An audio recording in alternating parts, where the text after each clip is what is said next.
la iglesia esencial. Y este es el tema número 3 que se llama la esencia. ¿Sale? Vamos a partir de este capítulo 17 de Génesis, versículo 1. Dice así la palabra de Dios. Cuando Abraham tenía 99 años, el Señor se le apareció y le dijo: yo soy el Dios Todopoderoso, vive en mi presencia y sé intachable. Así confirmaré mi pacto contigo y multiplicaré tu descendencia en gran manera. Brincamos al versículo 7. Estableceré mi pacto contigo y con tu descendencia, un pacto perpetuo por todas las generaciones. Yo seré tu Dios y el Dios de tus descendientes. Amén. Amén. De ahí partimos, ¿sale? La fidelidad y la obediencia en la vida del pueblo de Dios, hermanos, es sumamente importante. Viene a ser incluso como en la carrera universitaria son los exámenes semestrales o por materia o anuales y la tesis final de la licenciatura, los cuales nos preparan y nos maduran para ejercer la profesión. En ese sentido, la fe de Abraham no empezó siendo madura y perfecta, sino fue desarrollándose y avanzando. No fue el mismo hace 25 años del pasaje que estamos leyendo. Y aunque con fe pura, con confianza, salió de su tierra y de su parentela para habitar en otro lugar, su fe no era perfecta. ¿Están de acuerdo conmigo? Fue madurando. En el camino, Abraham falló y acertó. Y de esta manera aprendió. Enseguida de pasar esa primera prueba de la que les acabamos de mencionar, de Génesis 12, de salir de su tierra, enseguida de esa prueba, cuando se asienta en otro lugar, falló en esperar la promesa de Dios. Y es que él pensaba y razonaba en sí mismo: ¿cómo es posible que un anciano de 75 años y una mujer estéril puedan tener un hijo? Y falló en proponerle a Dios una idea, haciendo implícito que la idea de Dios no es tan buena. ¿Sí? Le propuso a Dios: yo te ayudo, Señor, yo te ayudo, ahí está mi sierva, tenemos un hijo con ella. Y lo que hizo esta situación, este error, esta falta de fidelidad, fue atrasar la promesa que Dios ya había hecho. Y pasaron entonces 25 años desde que Dios hizo la promesa hasta que la pudieron tener. Pero en ese transcurso, esa fe que fue aumentando, aprendieron la lección. No sé si se acuerdan, pero Abraham y Sara se rieron. Se rieron porque les pareció chistosa la promesa de que a través de ellos, viejos y estériles, Dios iba a comenzar su proyecto del reino de Dios. Se rieron y ellos aprendieron esa lección. Ya no se reirían de las promesas de Dios y ya no le propondían ideas mejores a Dios para llevar a cabo su promesa. Iban creciendo en la fe. Pero a pesar de ir creciendo en la fe, en estos 25 años, hermanos, si ustedes lo saben, los que tienen un año o 20 años en el Evangelio, saben que siempre nuestra fe está luchando contra uno mismo. Siempre hay esa lucha interna. De hecho, en el versículo 16 de ese mismo capítulo 17, el Señor le dice a Abraham: yo la bendeciré y por medio de ella, o sea, de su descendencia, te daré un hijo. Tanto la bendeciré, dice Dios, que será madre de naciones, esa descendencia, y de ella surgirán reyes de pueblos. Fíjense el versículo 17, todavía esa lucha interna. Entonces Abraham inclinó el rostro hasta el suelo y se rió de pensar. ¿Qué hizo Abraham? Se rió de pensar: ¿acaso puede un hombre tener un hijo a los 100 años? Y era difícil tenerlo a los 75. Será más difícil tenerlo a los 100. Se rió de eso Abraham. Y Sara ser madre a los 90, siendo estéril. Si se fijan, las cosas se pusieron más difíciles porque ellos no confiaron al momento en el Señor. Pero en ese momento, si ustedes siguen leyendo esa historia, Abraham insiste con la idea: Señor, bendice a mi descendencia, ya tuve a Ismael, bendícelo por medio de él, lo que tú dices, lo que tú quieres hacer. Y el Señor accede a bendecir a Ismael, pero dice: no será a través de ese hijo, la descendencia que yo te prometí, sino a través del hijo de Sara. Leemos en el versículo 21. Pero, ese pero de, voy a bendecir a Ismael, pero mi pacto, mi compromiso, mi promesa, la estableceré ¿con quién? Con Isaac, el hijo que te dará Sara de aquí a un año. por estos días. ¿Cuántos años tenía Abraham? 99. ¿Cuántos años tenía Sara? 90. Y entonces vino el hijo de la promesa, niño por el cual saldrían reyes, un pueblo grande y una nación grande, ¿verdad? Génesis 21:5, rápidamente. Estamos dando un resumen de esta historia, ¿verdad? Abraham tenía ya 100 años, dice ahí la escritura, cuando nació su hijo Isaac. Sara dijo entonces: Dios me ha hecho reír, y todos los que se enteren de que he tenido un hijo se reirán conmigo. Noten que la risa anterior era una risa entre nerviosa y de incredulidad, y esta risa es una risa de gozo, de alegría. ¿Están de acuerdo? ¿Sí o no? Sí. Ok. Entonces se reirán conmigo muchos, y en el 7 dirán: ¿quién le hubiera dicho a Abraham que Sara amamantaría hijos? Sin embargo, le he dado un hijo en su vejez. Eso dice Sara. Ya se ha cumplido la promesa, ya han tenido los hijos, han pasado 25 años, su fe de ser pura y plena confianza de un niño va creciendo, va haciéndose probada y alcanzando su madurez. Cuando alcanza la madurez esa fe, va alcanzando esa madurez, viene algo, otra vez, una prueba nuevamente a la vida de Abraham, y es lo que sucede en el capítulo 22, versículo 1, si quieren acompañarme. Recuerden que estoy leyendo la Nueva Versión Internacional. Génesis 22, versículo 1 dice: pasado cierto tiempo, aproximadamente les cuento que son unos 17 años, pasado cierto tiempo, Dios puso a prueba a Abraham y le dijo: Abraham. Aquí estoy, Señor, respondió. Y Dios le ordenó: toma a tu hijo, el único que tienes y al que tanto amas, y ve a la región de Moría. Una vez ahí, ofrécelo como holocausto en el monte que yo te indicaré. Imagínense, hermanos, imagínense qué complicado. La prueba definitiva, si estamos hablando de la universidad, las primeras pruebas fueron unos exámenes de semestrales, y aquí tenemos una prueba definitiva, en el que su fe iba a madurar sí, o su fe iba a morir para siempre. Y todos nos enfrentamos a ese momento de prueba de parte de Dios. Y en esta prueba, en el capítulo 22, es la prueba definitiva de la obediencia y de la fe de Abraham. No puedo imaginar, hermanos, yo creo que tampoco ustedes, los que son padres, una prueba más grande que esta. Imagínense 100 años sin tener un hijo en el matrimonio, esperar esos 100 años, disfrutar esos primeros 17 años con su hijo, y que Dios le pida: regrésamelo. ¿Pueden imaginarse una prueba más grande que esta? Yo no. Y a lo mejor ahora suena como hasta romántico, ¿no? Que Abraham entregó a su único hijo. Pero imagínense la sensación de Abraham cuando escucha esto, y toda la noche lo que estuvo pensando, si pudo dormir, cuando preparó el asno, cuando le dijo al niño: vamos a salir. ¿Qué sintió desde que recibió la instrucción hasta llegar al monte? ¿Qué creen que sintió?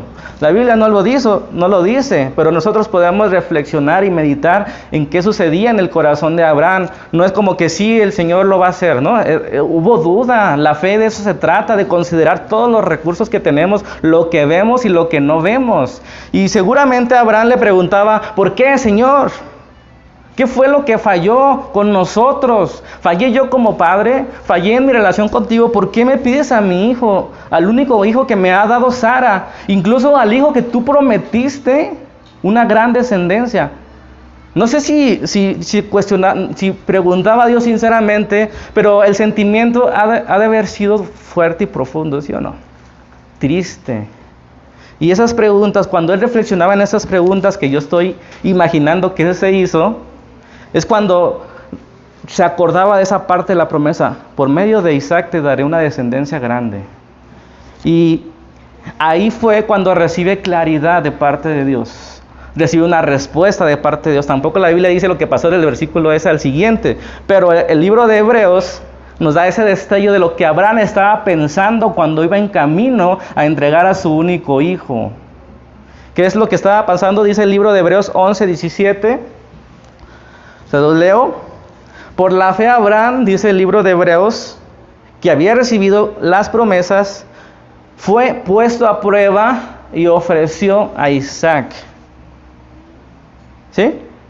Ofreció a Isaac su único hijo, a pesar de que Dios le había dicho: tu descendencia se establecerá por medio de Isaac.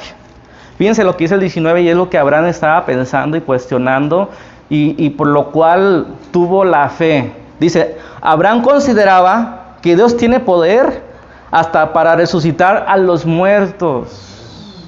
Y así, dice el libro de Hebreos, en sentido figurado, recobró Isaac de entre los muertos. Hermanos, es increíble la fortaleza que recibió Abraham cuando estuvo pensando en esto y dándole vueltas. Pero si el Señor me lo prometió, pero si el Señor me dijo, ¿por qué ahora me lo pide? Y llega a la conclusión de que si Dios se lo está pidiendo es por algo.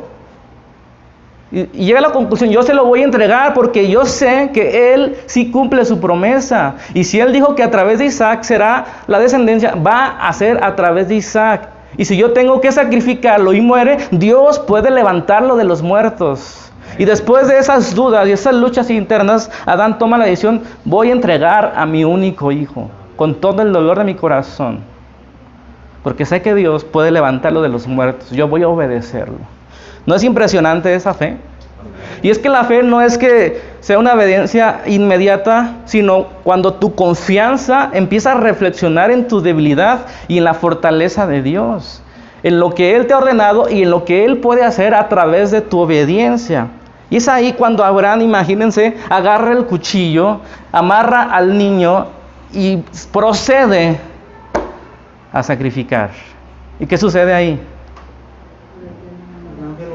En la contraparte, imagínense, Dios y sus ángeles viendo la escena, el padre de la fe siendo puesto a prueba, y Abraham va caminando, va dudando, eso no dice la Biblia, estoy imaginando la escena, va caminando, va dudando, Señor, pero es que es mi único hijo, lo amo, no quiero hacerle daño, Señor, es que tú lo prometiste, pero es que el Señor prometió, lo va a levantar de los muertos. Ahí va Abraham a paso lento, ¿no? A paso lento en camino. Y cuando estaba a una cuadra del monte, quisiera que se pusieran los semáforos en rojo, iba pensando Abraham. Y llega al monte y le dice a los demás, aquí espérenme porque el niño y yo iremos a adorar al Señor.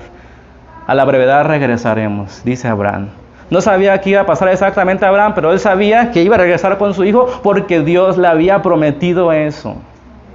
Hermanos, esa es una fe impresionante. En el versículo 11 de este capítulo 22 dice, pero en ese momento el ángel del Señor le gritó desde el cielo, ¡Abraham! Imagínense el grito desde el cielo, ¡Abraham! Aquí estoy, Señor, respondió. No pongas tu mano sobre el muchacho ni le hagas daño, le dijo el ángel. Ahora sé que temes a Dios, porque ni siquiera te has negado a darme a tu único hijo. Porque ni siquiera te has negado a darme tu único hijo. ¿Cuántos tienen esa fe de Abraham? No la tenemos así, tenemos que desarrollarla.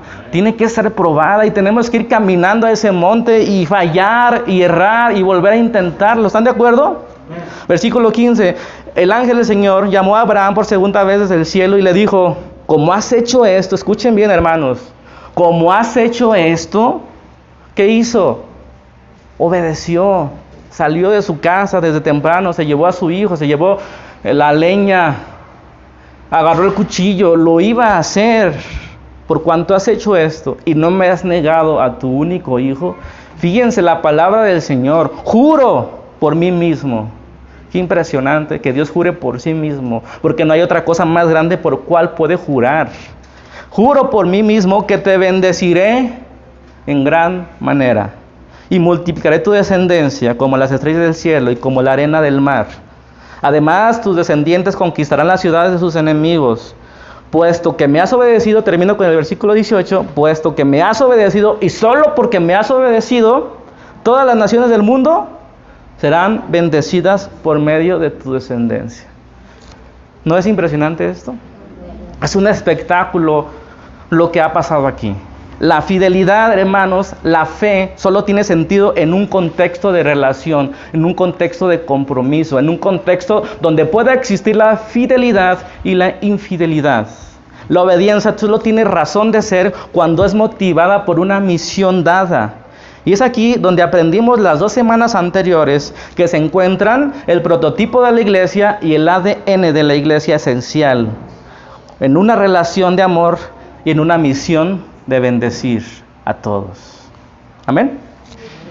La iglesia es esencial porque Dios quiso hacerlo a través de la descendencia de Abraham.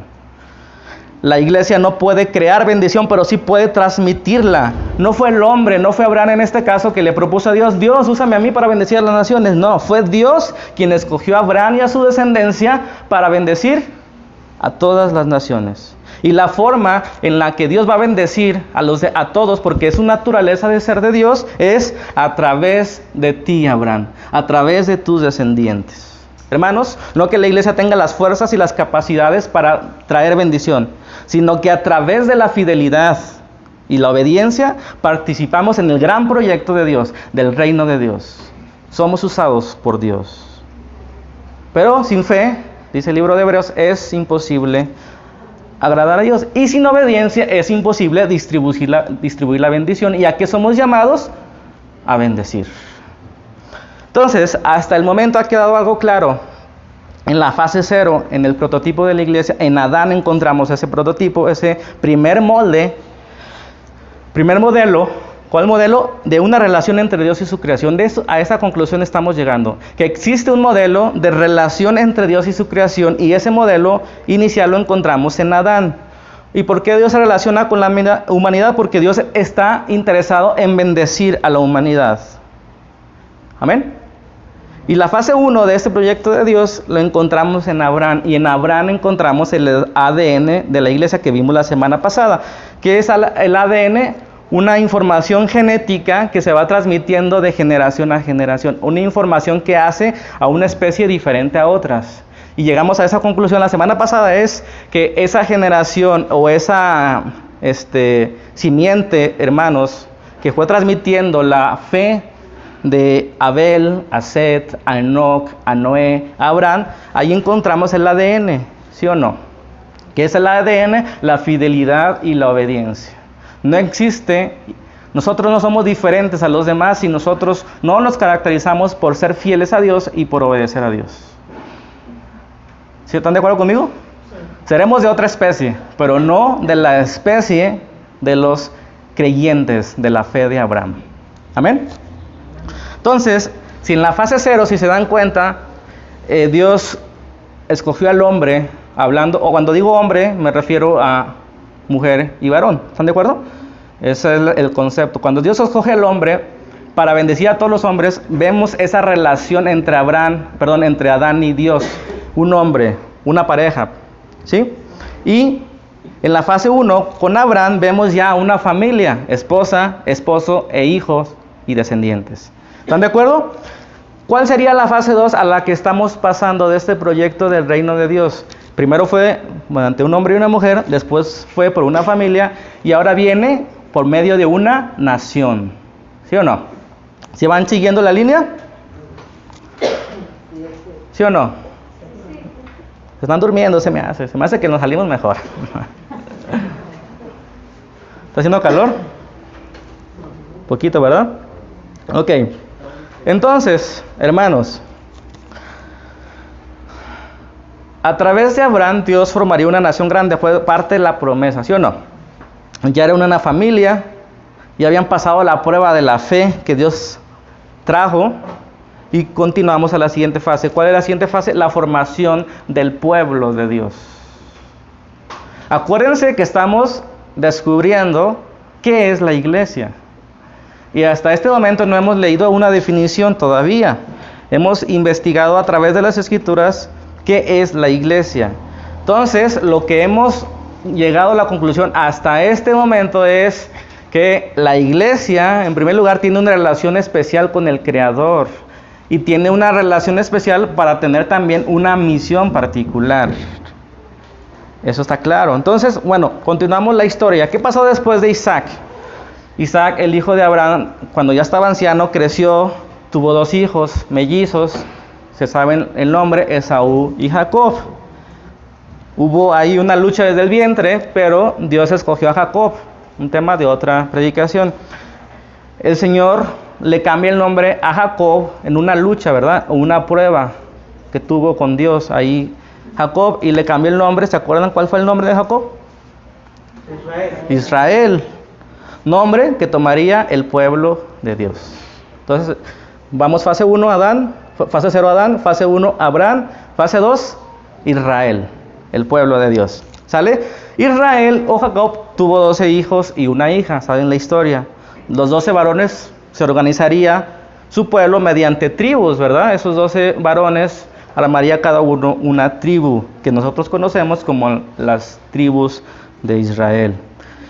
Sabemos que Jacob y sus 12 hijos estaban ya en la tierra que Dios les había prometido, pero por providencia del destino hubo una hambruna en ese lugar y tuvieron que irse ¿a dónde? A Egipto. Y en Egipto, hermanos, curiosamente, bueno, la palabra curiosamente es entre comillas, ¿verdad? Ahí estaba José, uno de los 12 hijos, siendo el gobernador ni más ni menos, siendo el segundo del faraón. Y pues José salvó la vida del pueblo de Israel, ¿sí o no?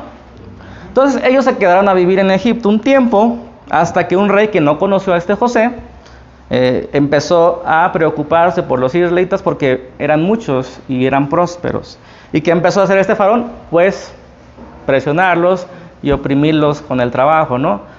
No les daba prestaciones de Infonavit ni de Seguro Social, los hacía trabajar 12 horas al día, de lunes a domingo. Así fuerte estaba este rollo.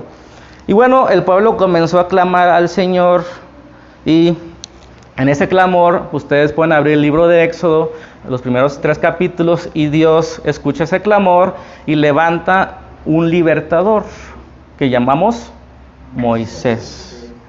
Y la historia de Moisés es espectacular desde el principio. Su madre lo tiene que esconder porque el faraón quería matar a todos los niños de menores de 2 años. Lo esconde, ustedes saben la historia desde la escuela dominical, en una canasta.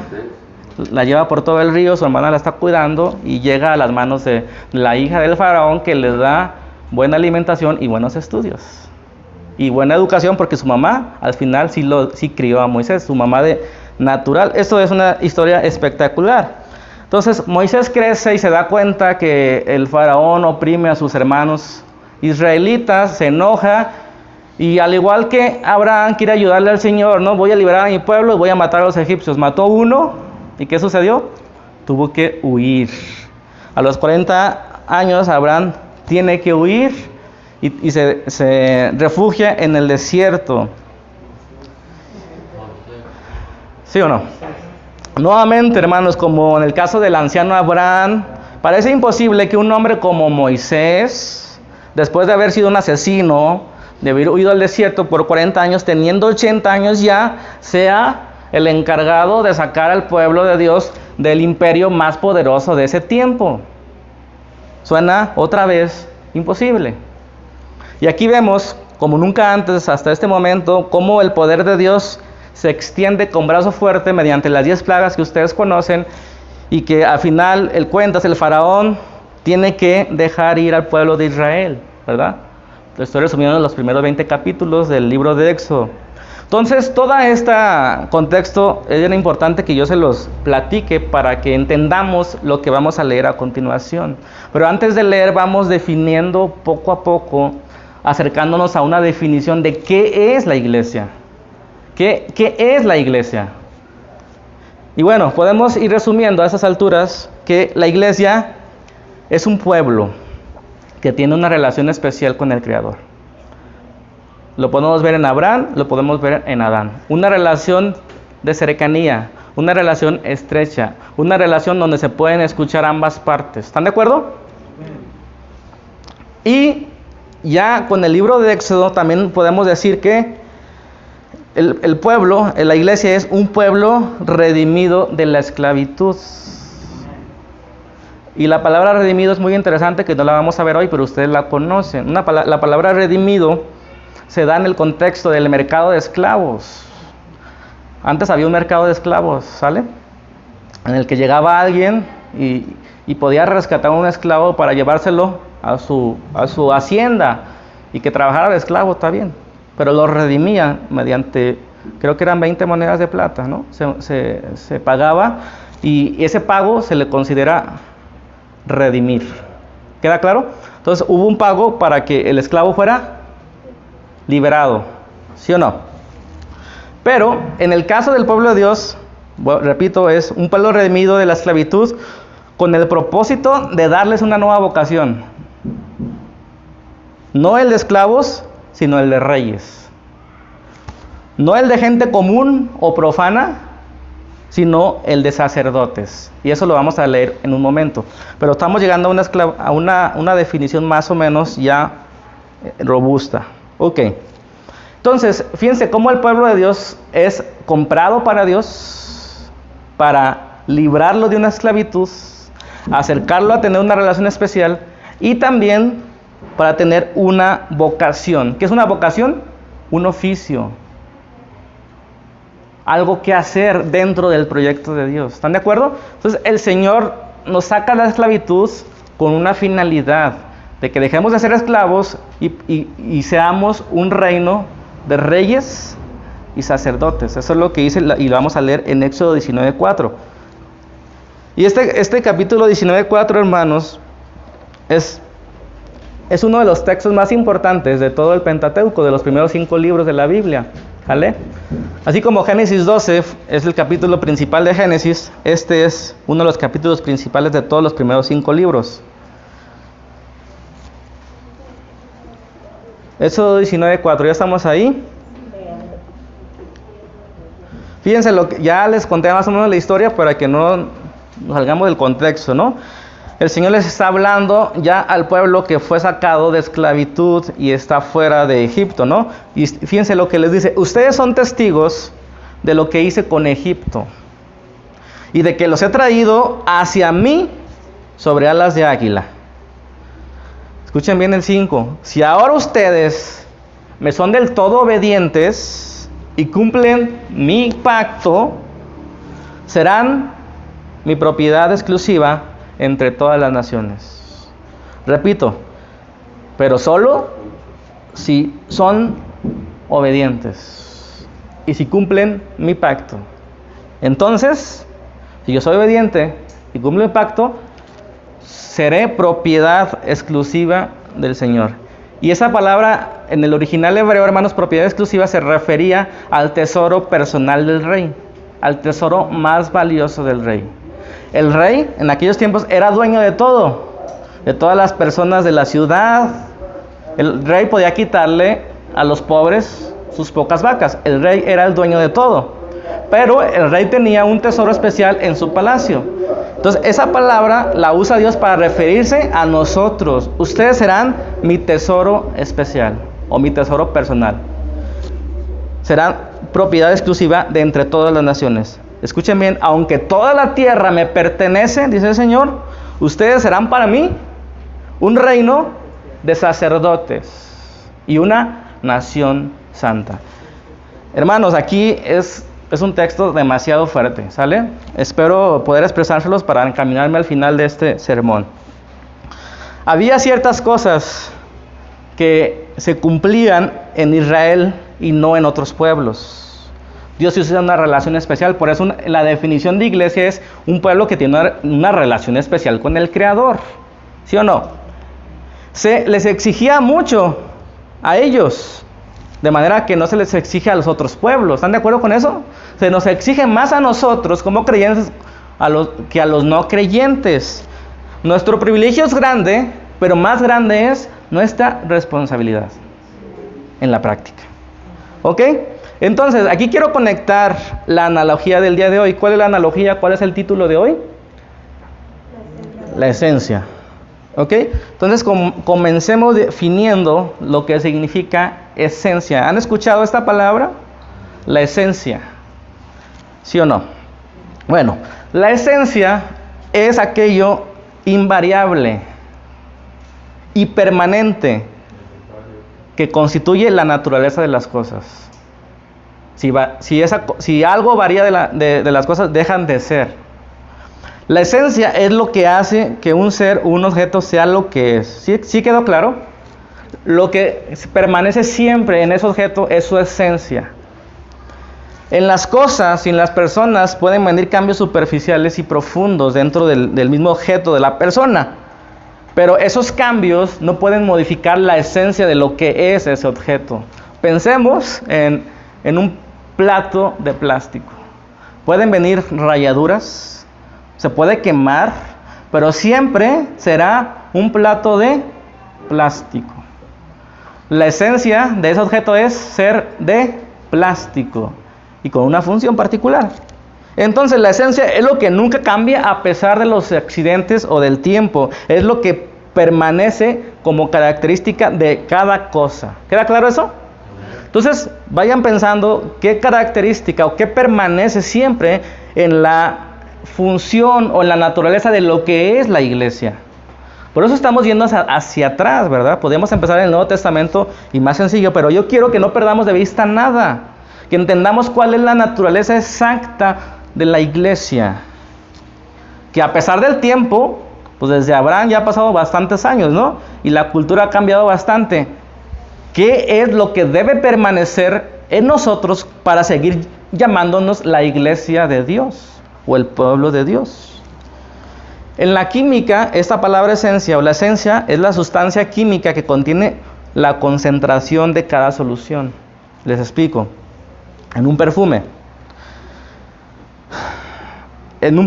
es ese extracto o concentrado que hace que la sustancia pueda llamarse de un nombre o de otro. Alguien que me diga el nombre de un perfume conocido. Chanel. ¿Sí? ¿Sí existe? Como yo uso, es puro de Labón. Supongamos que existe, ¿no? Ok, entonces el Chanel tiene una esencia que lo hace Chanel, lo hace único. Le puedes cambiar el frasco, se puede rayar, pero la esencia permanece. Si no es Chanel, no es Chanel. Si no tiene ese aroma, no es Chanel. ¿Están de acuerdo? Ok, entonces todos conocemos el uso del perfume en la actualidad, pero fíjense lo que aprendí investigando. Yo no lo conocía, a lo mejor ustedes sí. Hay una concentración en la esencia en cada perfume. Para que pueda considerarse perfume, debe tener cierto porcentaje de la esencia del aroma. ¿Sí me explico? Supongamos que la esencia de un perfume lo puedes encapsular en un frasquito de 10 mililitros, supongamos, no estoy inventando. Y esos 10 mililitros le pones alcohol, le pones aceites para que se ponga accesible en un frasco que tú puedas usar. Pero esos 10 mililitros, hermanos, es lo que le da sentido a ese perfume. Es lo que lo hace característico. ¿Sí entienden el asunto? Entonces, el perfume puede ser llamado de diferentes formas según la cantidad de esencia que contengan. Por ejemplo, el más ligerito, aparte de los de Labón, no se crean, es que no, es lo único que se me ocurre. El más ligerito es conocido como colonia, yo creo que todos ustedes conocen. Y la colonia contiene de un 6 a un 8% de la esencia. ¿Sí entiende? Un 6 a un 8%. O sea, de todo el frasco de 200 mililitros tiene solamente 6%, 6 al 8%. ¿Están de acuerdo? Enseguida de la colonia viene, bueno, en francés se escucha más nice, pero en español es agua de colonia. En francés no sé pronunciarlo, pero se lee eau de toilette.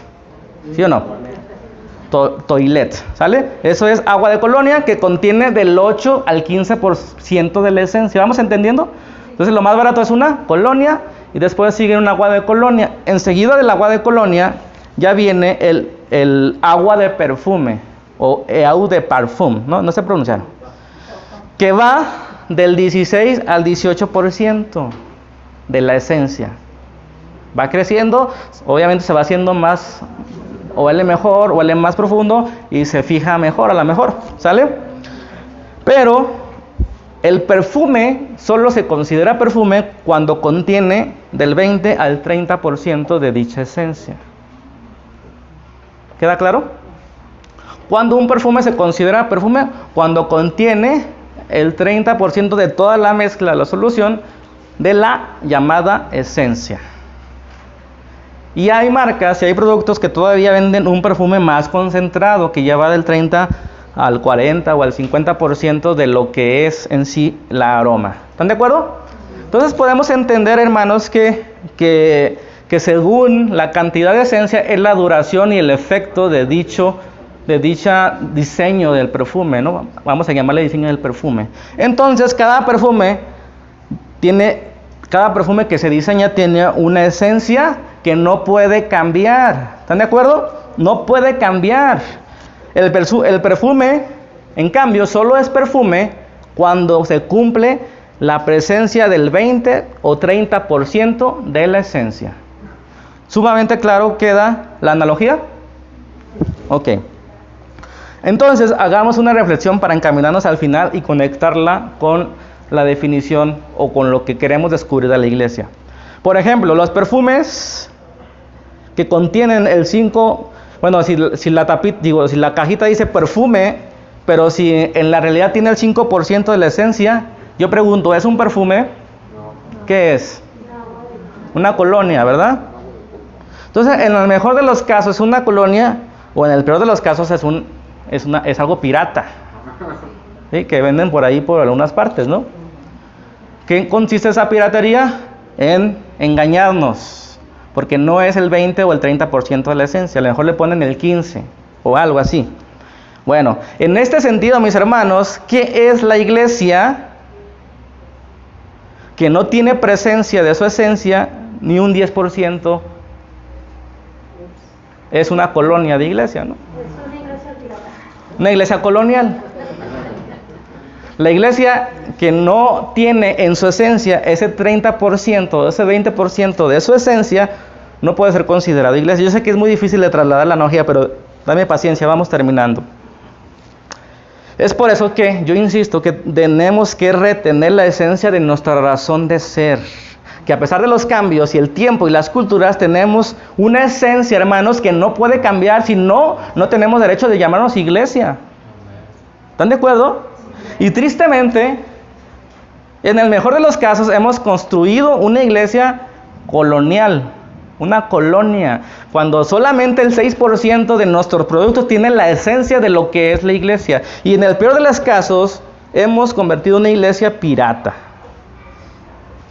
¿Sí entienden la analogía respecto a los perfumes? Que es una iglesia pirata, que dice que es una iglesia, pero para que sea una iglesia o un perfume en la analogía, debemos contener del 20 al 30% de la esencia.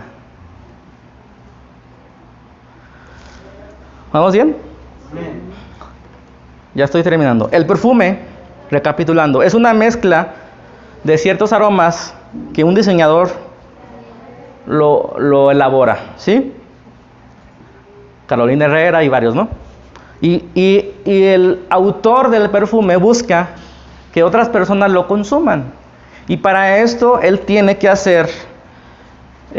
poner el frasco, colocar el 20 o el 30% de su esencia, luego colocar un fijador o un disolvente que forman entre todos y entre el paquete y el color del frasco y el color de la caja y cómo se llame, forman un producto que vende, que busca que el humano lo consuma día a día. Pero ese perfume solo puede llamarse perfume cuando consiste en ese 30% de su esencia. Entonces nosotros podemos y debemos desarrollarnos como iglesia, debemos crecer como iglesia, debemos tener proyectos como iglesia, pero no podemos cambiar nuestra esencia. Así como en el perfume pueden cambiar el frasco, la presentación, el color, lo que sea, no pueden cambiar la esencia, el aroma que le da sentido. Nosotros, hermanos, no podemos cambiar nuestra esencia, si no, no podemos llamarnos iglesia. ¿Están de acuerdo?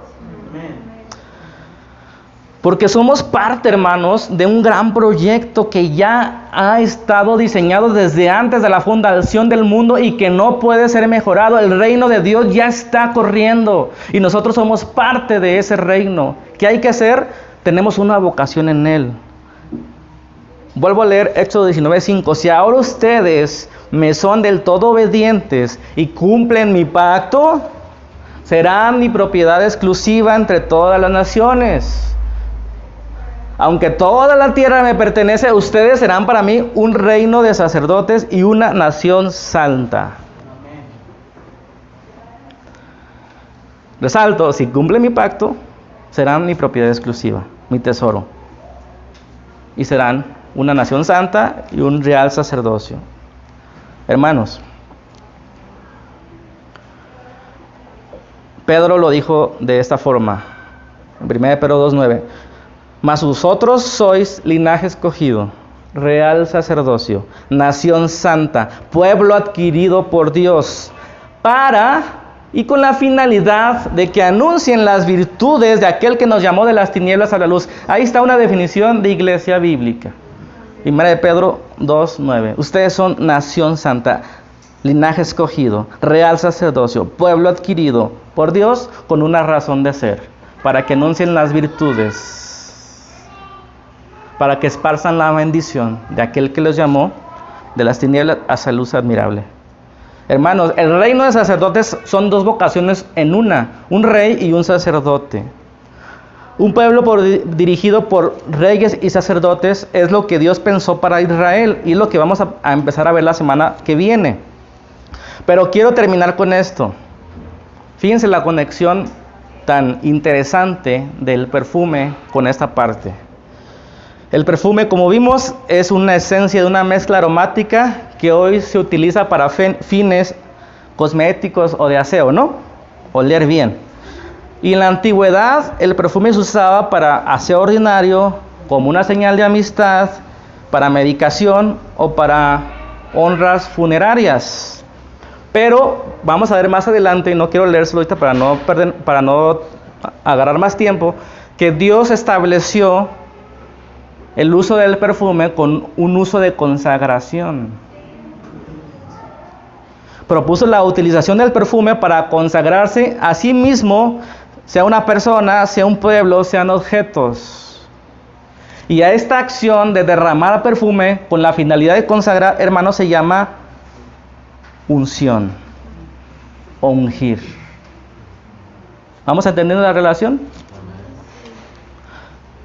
Y hermanos, los ungidos en el Antiguo Testamento son especialmente los reyes y los sacerdotes. Todo eso tiene relación con lo que acaba de decir el apóstol Pedro, que eran estos reyes y sacerdotes los representantes de Dios para el pueblo y del pueblo para con Dios. Representantes del pueblo para con Dios y los gobernantes de Israel avalados por Dios. Fíjense bien. Notemos que la unción, hermanos, la unción, ese derramar el perfume con el propósito de consagrar, implica que esa persona tenía una comisión. ¿Sí o no? ¿Para qué se ungía un rey? Pues para que haga funciones de rey. ¿Para qué se ungía un sacerdote? Pues para que sea un sacerdote. ¿Sí me voy explicando?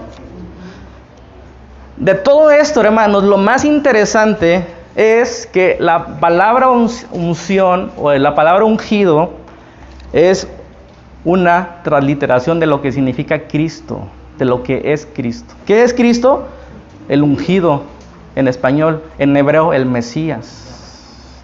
Fíjense qué interesante está todo esto. ¿Qué quiero decir con todo esto, hermanos? Que la iglesia somos los ungidos de Dios, los comisionados y respaldados por Dios para una comisión particular, para una misión particular. Y quiero, ahora sí ya termino el tercer final, acuérdense que son 3 finales. Juan vino a bautizar en agua, dice el Evangelio, pero vendrá otro que bautizará con el Espíritu Santo. Amén. Que en otras palabras es el derramamiento del Espíritu o el ungimiento con el Espíritu, que es la presencia de Dios. Fíjense qué profundo está esta parte. Cuando Jesús manda a sus discípulos para que sean testigos de Él, les dice, pero no se muevan de aquí hasta que venga el derramamiento del Espíritu Santo. Es decir, hasta que sean ungidos por el Espíritu. ¿No? Qué impresionante. Cabe preguntar en esta analogía si en realidad nosotros tenemos el derramamiento del Espíritu Santo y se percibe el aroma, porque el 30% de esa esencia está en nosotros, en esta analogía. ¿Sí me explico? El Espíritu es la presencia de Dios con nosotros. ¿Es evidente? Cuando alguien se acaba de bañar y se pone un perfume original, ¿es evidente? Cuando uno está en la presencia del Señor, ¿es evidente? Hermanos, sin duda, más allá de la misión que tenemos y del ADN que tenemos, en el que se desenvuelve nuestra fe, lo que hace único Y lo que constituye la esencia de la iglesia es la presencia de Dios en sus vidas. Es la razón por la cual podemos llamarnos iglesia, porque su presencia está con nosotros, entre nosotros y en nosotros. Qué fuerte está esto. Más allá de lo que tenemos que hacer, más allá de la obediencia o de que nuestra fe está siendo probada y va creciendo, hermanos, es la presencia de Dios evidente en nuestras reuniones. Es la presencia de Dios evidente en tus acciones cuando trabajas, cuando te reúnes con tus amigos, cuando estás con tu esposa, en las oraciones en común. Hermanos, en la presencia de Dios no somos iglesia, no somos nada. Su presencia en nuestra vida es la esencia de nuestro ser. Lo demás es importante, pero esto es esencial. Por eso Dios le dijo a Abraham, y comenzamos leyendo eso: vive en mi presencia y sé intachable. ¿Qué hace falta? ¿Qué somos? ¿Un perfume o un agua de colonia? Hermanos, necesitamos la presencia de Dios en nuestras vidas. Porque solo así, cuando su Espíritu está morando entre nosotros, cuando su Espíritu está enseñando, cuando su Espíritu nos está avivando, cuando su Espíritu está actuando, es lo que hace una iglesia viva. Solo así podremos ser de bendición en un mundo de oscuridad. Que Dios nos ayude. Oramos. Padre, te damos gracias. Gracias por la bendición que has puesto en nuestras vidas.